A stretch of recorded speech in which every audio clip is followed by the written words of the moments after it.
All right, well, sorry, I forgot this thing times out after half an hour, so I have to redo a whole lot of my lecture, and I don't even know where it stopped.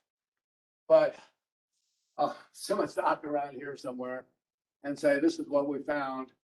By the characteristic equation in the complex case, there are two solutions, e to the alpha plus I beta t and e to the alpha minus I beta t, which by Vronsky you can check are independent. If you rewrite them using Euler's formula, e to the I beta t is cosine beta t plus I sine beta t. And e to the minus I beta t is cosine beta t minus I sine beta t. And then multiply these out, you get that these are two independent solutions of the differential equation with constant coefficients when you have complex conjugate solutions of the characteristic equation. Now we said we don't want complex numbers in there. But what we can do is this, take y1 plus y2 over 2. And you add these things, these two cancel, right? Plus and minus. You get two of these added together, and then you divide by 2, you just get one of these. You get e to the alpha t cosine beta t. We could call that y1 tilde.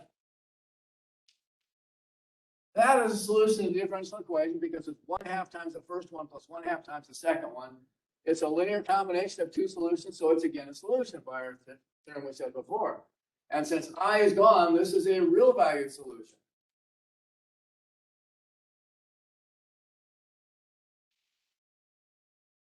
Then you take y2 tilde is y1 minus y2 all over 2, and then you see there's an I and you divide by I also, and you wind up with this, right? If you take this one minus this one, these two cancel, you wind up with I times this one minus I times this, sorry, you get 1/2, 1 over 2I times this one, minus 1 over 2I times this one. The i's cancel, and the 1/2 what's left plus 1/2 what's left gives you one of these, e to the alpha t sine beta t. When you subtract these and divide by 2I, you get this. And this one, because it's a linear combination, 1 over 2I times this one plus 1 over 2I times this one, this is also a real valued solution. So now the general solution looks like this. It's just you have complex conjugate solutions from the characteristic equation, alpha plus I beta t and alpha minus I beta. You know that these are actually real valued solutions, and you can write this: y equals c1 times the first solution plus c2 times the second solution, which is always linearly independent. You can put them in the Vronsky and check. They always come out to be independent. This is the general solution. And a very important comment that I know this guy cut off is the following. Didn't we find all complex valued solutions, but I is gone? How can this represent all complex valued solutions? Oh, we canceled them out here. That's a cheap answer. These are still solutions. An arbitrary linear combination of solutions gives all solutions. What you do is that if you let C1 and C2 be arbitrary complex numbers, then by the same theorem we had before, this represents all complex valued solutions.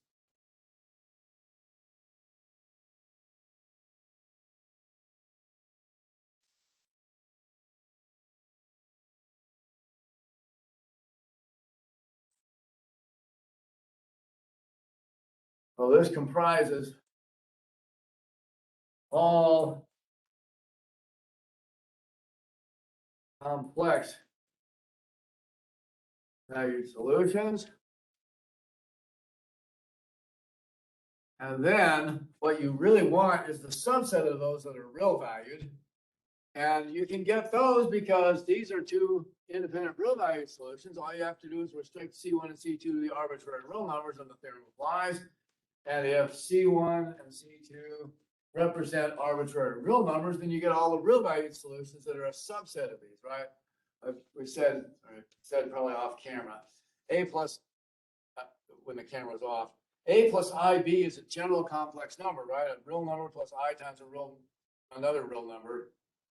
And the subset of those with B equals 0 is called the set of real numbers. And real numbers are a subset of the complex numbers. So we're taking the subset of these that are real valued by restricting C1 and C2 to be arbitrary real numbers.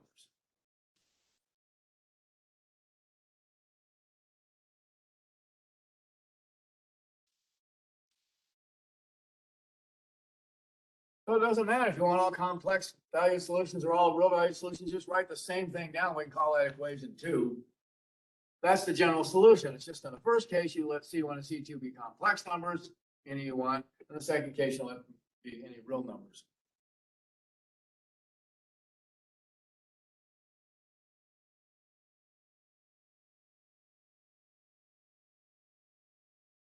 So now we can solve any second order linear homogeneous equation with constant coefficients, right?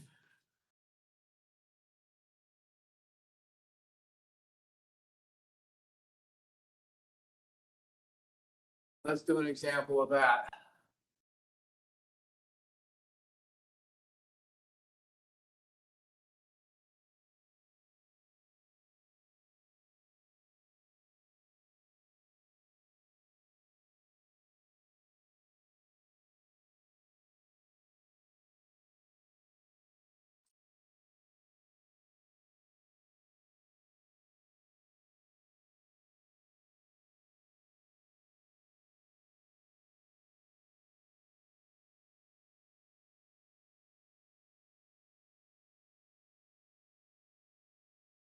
Can't get this thing to scroll very well. Sorry about that. Wait, I guess.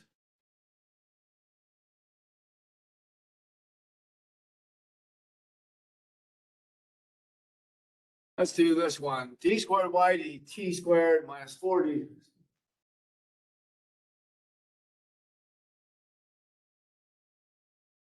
y dt plus 13y equals 0. This will be my next example. This is actually out of the homework, so you can see how to do one of your homework problems here.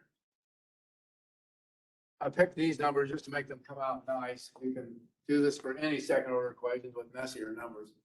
How do you solve this one? Start off exactly the same way as the previous equation.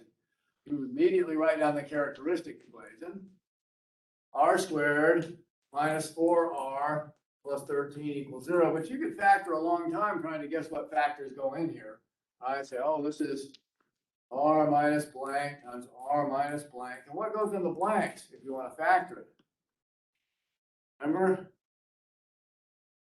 If you put a out front, you can do this with any quadratic equation. A, r squared plus br plus c equals 0. Factor a out, multiply by r minus something, r minus something. What goes in the blanks is the solutions to the quadratic formula. These will be hard to guess. Here's what you can do. We're going to go straight to the quadratic formula. If you don't see an obvious way to factor, then this always gives you the solution, right? It works every time. Minus b is plus 4, plus or minus square root b squared minus 4 times a times c all over 2a. And I wind up with 4 plus or minus, let's see, square root of 16 minus 52 gives us 36. Negative all over 2. So we get 2 plus or minus, let's see, square root of negative 36 is square root of negative 1. Well, that's right. Square root of 36 times square root of negative 1 is 6 times I, right? So this is 2 plus or minus 6i over 2. We get complex conjugate solutions. 1 plus or minus, oops, this is 4. Sorry to do it too much at once. 2 plus or minus 3i. So if you wanted to factor it, you'd have to guess to put in here 2 plus 3i in one of these and 2 minus 3i in the other one. That's kind of hard to guess sometimes, right? So instead of factoring on these, we're going to use the quadratic formula. Once you've done that, immediately you can write down the solution over all complex numbers. You could just write y equals c1 e to the 2 plus 3i c plus c2 e to the 2 minus 3it. And this is actually all solutions over complex valued functions. Or you can write it in this form for complex valued functions. They both work. But if we want real valued solutions, what we do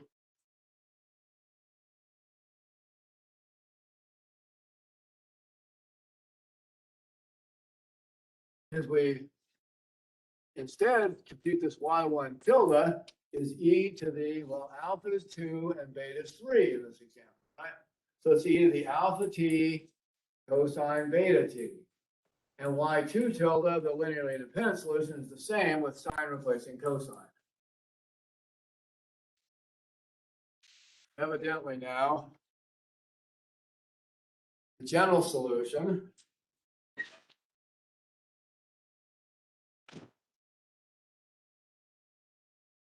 is y equals c1 times 1 plus c2 times the other.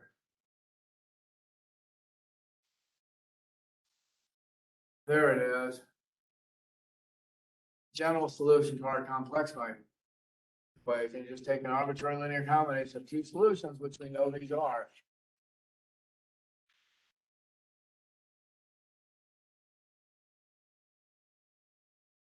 Let's try another one. This special case comes up once in a while. Here's the one we were looking at before. Y double prime plus 4y equals 0. How do I solve that one? This second order equation with constant coefficients just has 0 for one of the coefficients, right? That's okay. So we say the characteristic equation is r squared plus 4 equals 0. This one, you don't even need the quadratic formula, right? This factors as r plus 2i times r minus 2i immediately. Factor it. And so the solutions are r1 equals negative 2i to make this one 0. R equals plus 2i, make this one 0. We'll scratch out this one because we aren't interested in complex value solutions. Now, corresponding to this, what are your solutions? Y1 tilde and Y2 tilde, right? You can say e to the minus 2it and e to the plus 2it are complex valued solutions.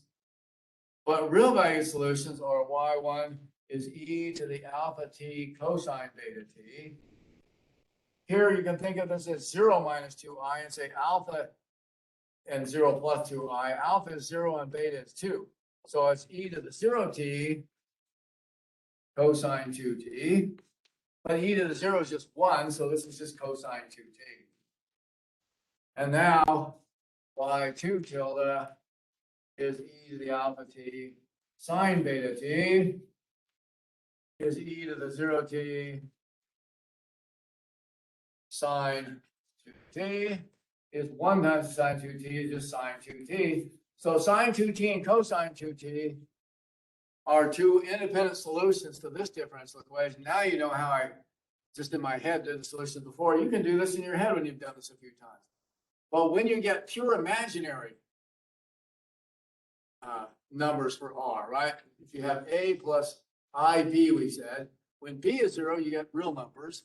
If a is 0, you call that a pure imaginary number because it's an imaginary part, a real number, times I. So ib is a pure imaginary number. And these are then two solutions to the differential equation, two real valued solutions, and we write down immediately that the general solution, therefore, is c1 times 1 plus c2 times the other. It's as easy as that. So sometimes you'll get pure imaginary solutions to the characteristic equation. In that case, the exponential part falls out and you just get the cosine and sine.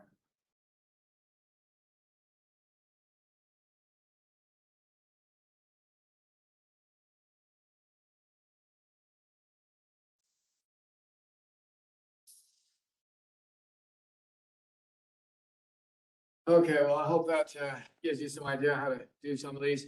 Now, more interesting still is that you can do initial value problems with this, and the situation becomes kind of interesting. I want to look at number 2a off the homework here. It says y double prime plus 6y prime plus 8y equals 0.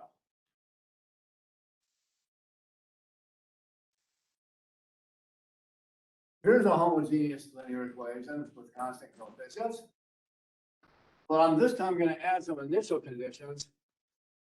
Y of 0 equals -1 and y prime of 0 equals -2.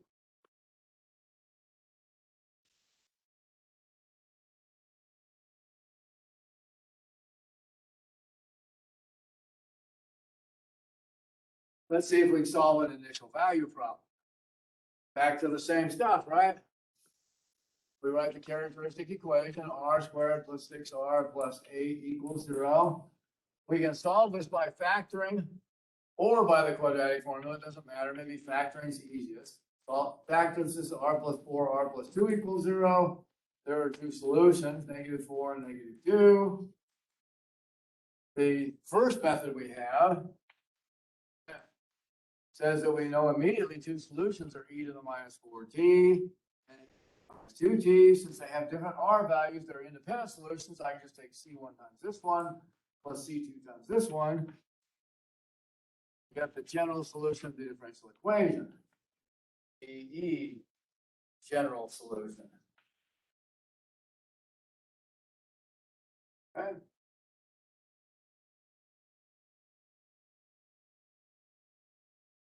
But now we have to put in initial values. And here's the neat thing. When you put initial values into your general solution for a second order linear equation, you always get two linear algebra equations, which maybe you remember can always be solved or show that they have no solution. But it turns out that for differential equations, the system you get always has a unique solution. I don't know if you remember linear equations, but a system of linear equations can either have no solution, exactly one solution, or an infinite number of solutions. Maybe you've seen that before, maybe not. In this case, when you plug it in, you always get exactly one solution for these systems. So it works out very nicely. You just plug it in and get two equations and two unknowns that are easy to solve. That's the point.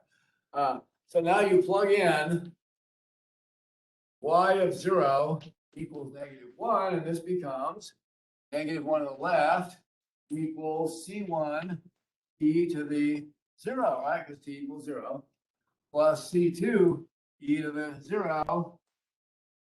And if I plug in y prime of 0 equals 2, -2, well, I need y prime, so let's put it up here. Y prime of t by taking the derivative of this. Derivative e to the -4t is -4 e to the -4t. And derivative e to the -2t is -2 e to the -2t. So this is the derivative of this function here. And what I'll do is plug 0 in for t and -2 in for y prime. You get this equation, c -2 equals c1 e to the, -4 c1 e to the 0, and -2 c2 e to the 0. So there's plugging this initial condition into the derivative. And e to the 0 is 1. So these two initial conditions that we put in become equivalent to the system of linear equations. C1 times 1 plus C2 times 1 equals -1. That's this equation. -4C1 minus 2C2 equals -2. That's this equation. Two linear equations and two unknowns. These are the easy baby kind, right? If you study linear algebra, you know that you can always solve the system or so it has no solution or an infinite number of solutions. And so this one is a famous algorithm called Gaussian elimination, right? That shows you exactly an algorithm that a computer can do to solve these. And so there are computer programs that do just this if you have many equations, but we're only going to have two equations and two unknowns from a second order equation here. So we just have to solve this. Now, how do you solve this? There's two ways. I'll just mention you can solve for one constant in one equation. One of C1 and C2 and plug into the other equation. Then you get an equation in one unknown you can solve. However, even though that works every time, people seldom do it because there's another method that's just as good. And if you go into third order equations, it turns out for three initial values, you get a system of three equations and three unknowns. You get a fourth order equation, you get four equations and four unknowns. This thing becomes very cumbersome. In order to generalize this to more equations, most people do it the other way. I don't care if you do it this way in your test, that's great. Get the test right, that's the important thing. But the other method is called elimination, hence the name Gaussian elimination for the orderly algorithm that does this on a computer. The elimination method, including Gaussian elimination as a special case, is to eliminate a variable by adding a multiple of one equation to the other. You can also interchange the order of equations or multiply an equation through by a non-zero number to help yourself out if you want. That's part of the elimination system. But it's usually just easiest to call this equation 1 and this equation 2 and say, what multiple of this one do I need to add to this one to get rid of a variable? Well, if I took 4 times this one and added to this one, the C1 terms would cancel, right? So I'm going to take 4 times equation 1 and add it down to equation 2. And the new equation I'm going to get, 4 times C1 plus minus 4 times C1 is going to be 0 C1. And then 4 times this one, 4C2 plus this one, all right, 4 times the first equation, add to the second equation, is 2C2. Negative 4 of them plus 2 of them. And I'll take 4 times this one, it's minus 4, add it to minus 2 and get minus 6. So evidently, 2C2 equals minus 6, and I eliminated C1 by this process. That was the purpose of it. I observed then that C2 must be minus 3. That's not the whole solution. Now I can plug this into either equation to determine C1. Let's put it in the first one. That looks easier. So pick whichever one that looks easiest. Put into, once in a while, there's a particular one you have to put it into, but generally you put it into either one. Put into equation 1, and now you get, let's see, C2 is minus 3. So C1 plus minus 3 equals negative 1. Add 3 over, evidently C1 equals 2. All right, so C1 is 2, C2 is minus 3. In this solution here, it must be the y is, let's see, C1 is 2 minus 3, all right, 2 e to the minus 4t minus 3 e to the minus 2t. There is the unique solution to the initial value problem. That's what you do with the initial value problems. You solve the differential equation in the same old way. You write the general solution. The form of all solutions is a linear combination. It's called the general solution. Plug in the 2 initial values to get a system of 2 algebraic equations and 2 unknowns. It's easy to solve by elimination or substitution. Put the constants you get from that into the differential equation general solution, and you get one solution to the initial value problem every time. Always works. The existence of uniqueness theorem guaranteed it already, right? You have to have exactly one solution. All right, this is where I usually like to ask questions, but alas, have to wait.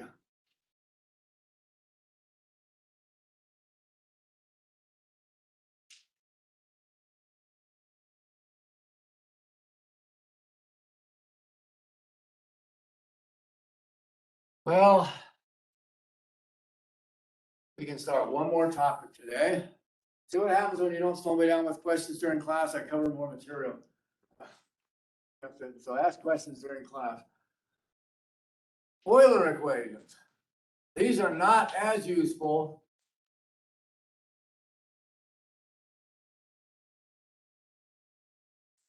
as second order equation with constant coefficients,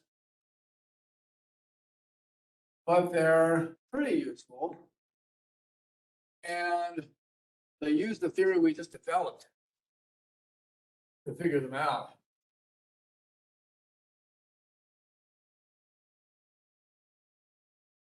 So these look like this.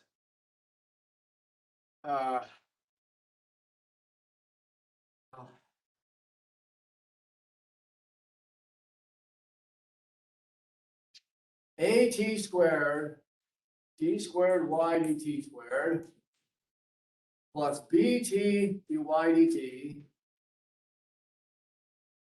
plus cy equals 0, equals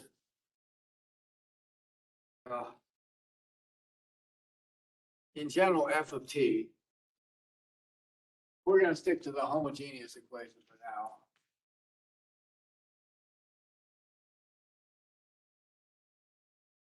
I have a homogeneous Euler equation of second order. It's this equation here.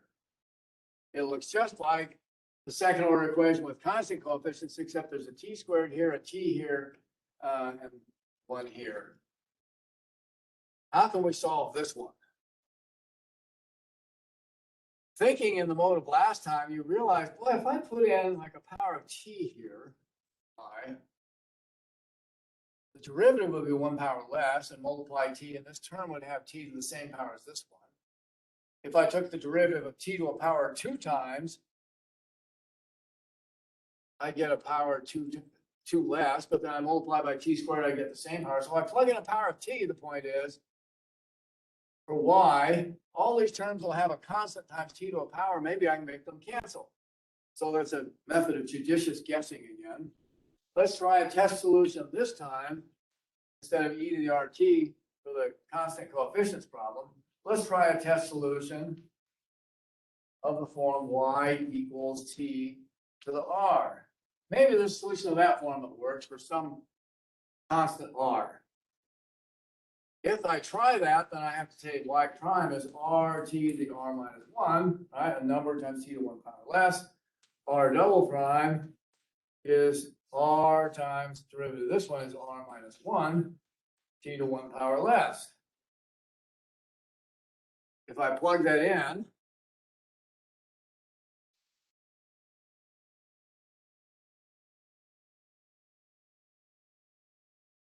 then I get what? I'll get a t to the same power in each term. I'm going to get a t squared times the second derivative was r minus 1 e to the r minus 2. And then b times t multiplies the first derivative, which was r t to the r minus 1, plus c times t to the r. And all that's supposed to be 0. T to the r will be a solution if and only if this expression I get by plugging in is satisfied, right? So this is the condition for t to the r to be a solution. But now t to the r minus 2 times t squared is just t to the r. So I've got a times r minus 1 times t to the r. And then t to the r minus 1 times t is also t to the r. So I've got b r t to the r. And then here's c times t to the r. All equals 0. I factor a t to the r out of here and say a times r minus 1 plus br plus c all times t to the r equals 0. And now you say, well, as long as t isn't equal to 0, I can divide through by t to the r and get this equation, a r minus 1 plus br plus c equals 0. And this is the equation that's satisfied if and only if t to the r is going to be a solution. This is supposed to show me when it's about to go off. It hasn't shown me the message yet. That's very strange. I'll watch it. We may have to do a third episode here. So this is the characteristic equation for an Euler equation.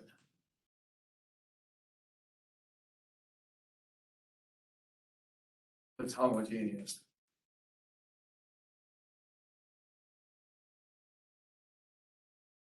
And guess what? It's a quadratic equation again, right? This is AR squared plus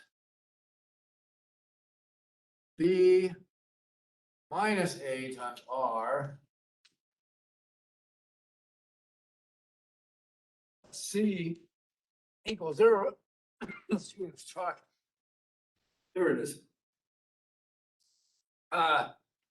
This is a quadratic equation. Again, I can always solve it.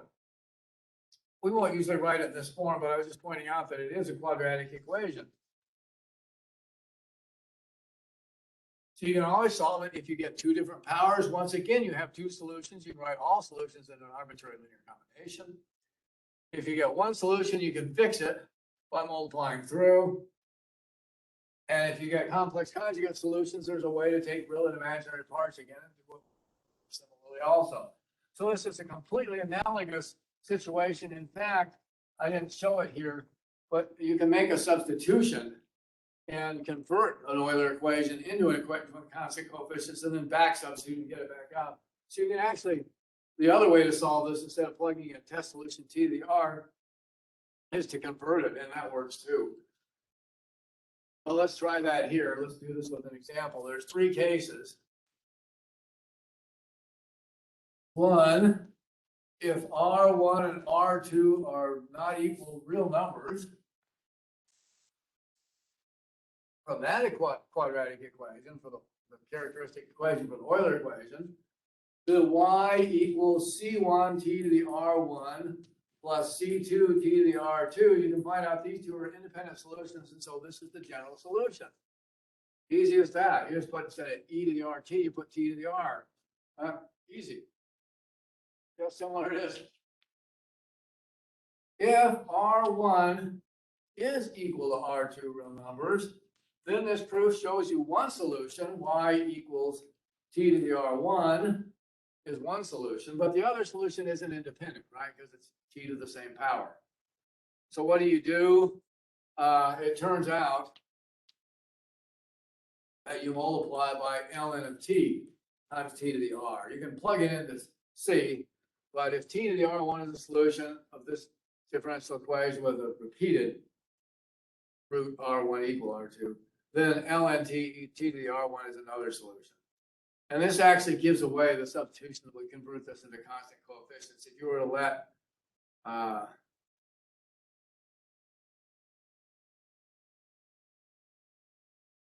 the t from the original, from the characteristic, if you substitute u equal ln t here, you can make this into a characteristic, into a constant coefficients differential equation.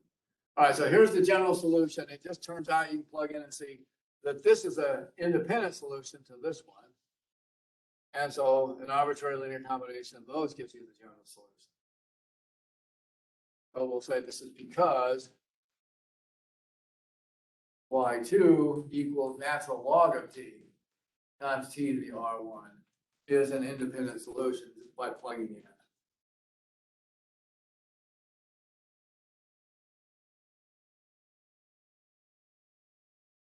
Now, what about the complex case? We have to do a similar thing there too. If R1 and R2 are complex numbers, then because they're the solutions of a quadratic equation with real coefficients, they can only come in complex conjugates. So it'll be alpha plus or minus pi beta. You can prove that with the quadratic formula, right? In the third case, this is the last case, you get this, and then you get y1 equals t to the alpha plus I beta, y2 equals t to the alpha minus I beta, are independent solutions. So you can write C1 times this one plus C2 times this one if you want all complex value solutions. But again, in industry, they don't want imaginary numbers in the final answer. So you can add a multiple of one of these to the other. And it's a little trickier, not a lot trickier, but some room.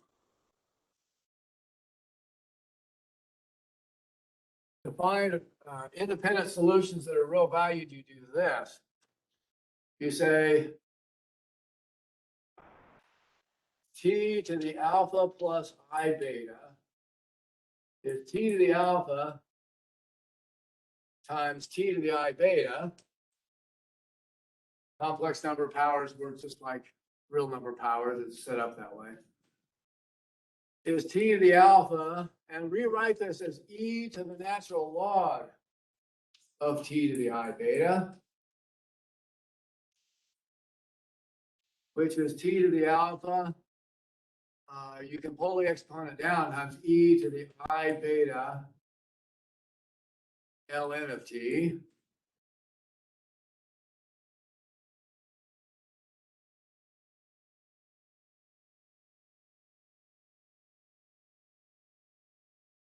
And think of this as theta, right? E to the I theta is cosine theta plus I sine theta.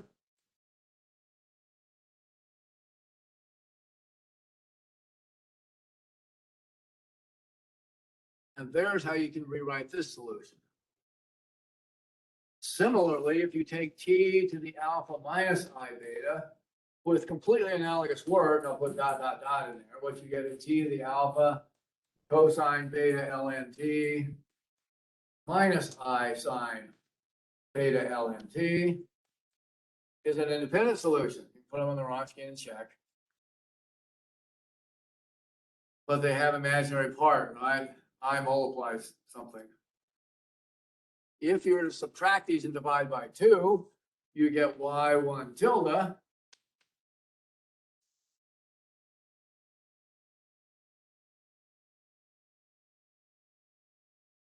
Is also a solution, right? 1/2 this one minus 1/2 this one. A linear combination of solutions is again a solution. And by subtracting these, the I part falls out. You get 2 of these, and then you divide by 2. What you wind up with is that t to the alpha cosine beta natural log t is in fact a real valued solution by taking this one minus this one over 2. And similarly, if you take the first one minus the second one, make the real parts cancel, but then you've got an I in everything, you divide by 2i to make the I go away. You get similarly, just take this one minus this one, the cosines cancel out, and you get 2 of these, divided by 2 makes 1 of these with times an I, and divide by the I to get rid of the I. You wind up with t to the alpha sine beta ln t. These are 2 independent solutions. Now I've got it. The general solution in the complex case is y equals C1 times this first solution, t to the alpha cosine beta natural log t, plus C2 times the second independent solution, t to the alpha sine beta natural log t.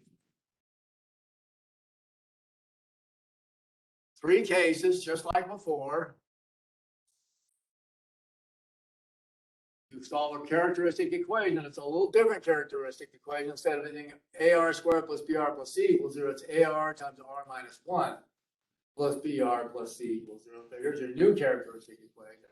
For this one, if R1 is not equal to R2 are real, you write this down immediately. If R1 equals R2 are real, then you write this down immediately. And if R1 and R2 are complex conjugates, you write this down immediately. Nothing more to it than that to solving an Euler equation, which I said comes up occasionally. So let's try solving some Euler equations.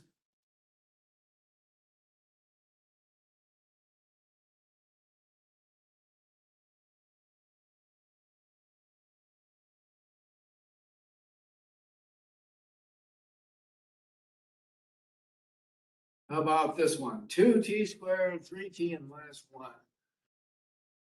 2t squared y double prime plus 3t y prime minus y equals 0. There's a homogeneous Euler equation of second order. What's the general solution to this one? So I'll just say solve, meaning find the general solution. Just like the last one, you immediately go to the characteristic equation, but this time, here's your A, B, C. You get R, you get A,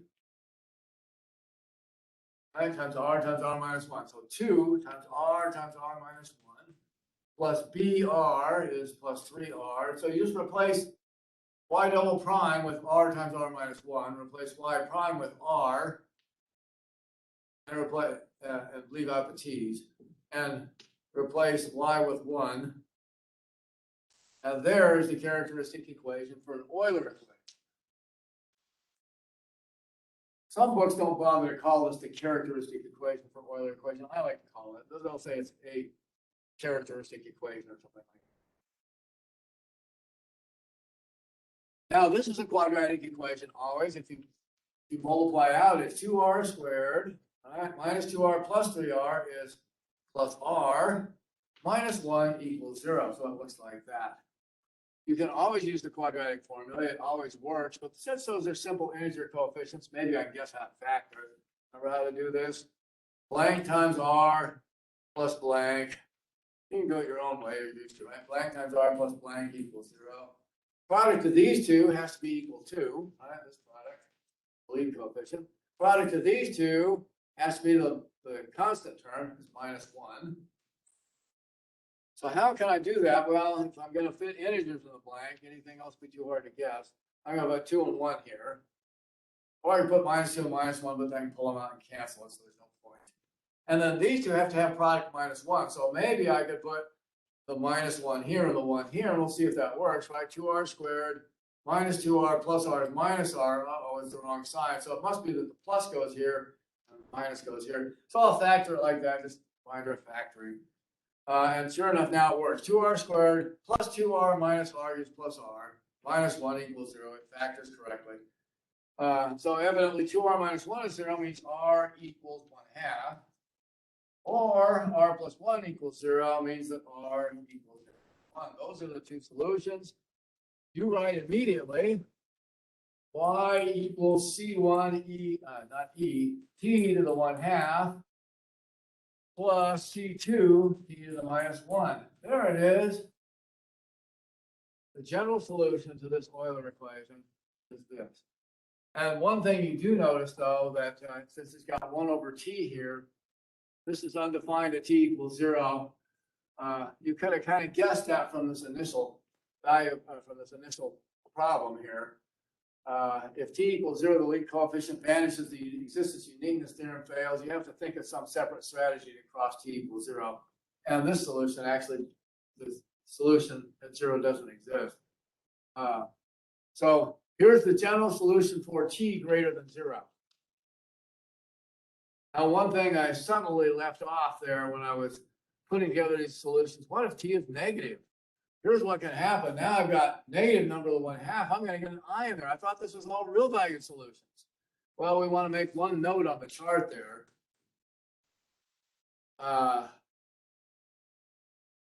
To avoid even roots of negative numbers when you have fractional, even exponents with even roots in them here like this. To avoid imaginary solutions when t is less than 0 on some of these. Use instead of what I put in the chart there, A, in the first case, if R1 is not equal to R2 real, you write y equals C1 absolute value of t to the R plus C2 absolute value of t to the R2, and this always works. If t is negative, it'll be a solution. If t is positive, a solution. If t equals 0, you either lose the existence uniqueness theorem, or sometimes it doesn't even have a solution there. So you just put absolute values on this, and that's how you fix everything else too. If R1 equals R2 is real, then you put y equals C1 absolute value of T1, a t to the R1 plus C2 natural log absolute value of t times absolute value of t. R2 or R1, it doesn't matter. I'll list R1 since they're equal in this case. And then part C, you've got if R1, R2 are complex conjugates, here's what you put for the third case. You put y equals C1 absolute value of t to the alpha cosine natural log absolute value of beta times, beta times natural log of t absolute value plus C2 absolute value of t to the alpha sine theta, natural log absolute value of t. So just put absolute value on all the t's. That's what we'll do here. Now I don't have, now if I do that, I can say it's also true on t less than 0. It's a solution on either interval. Well, that says I'm out of time. Well, I guess I better stop here unless I overwhelm you with this stuff. We've done quite a lot today, and I gave you the general form. We'll do quick things of this case next time, and there's one more thing I skipped that we need to get back to also. So hope you enjoyed the lecture and bring some questions for me at the next class.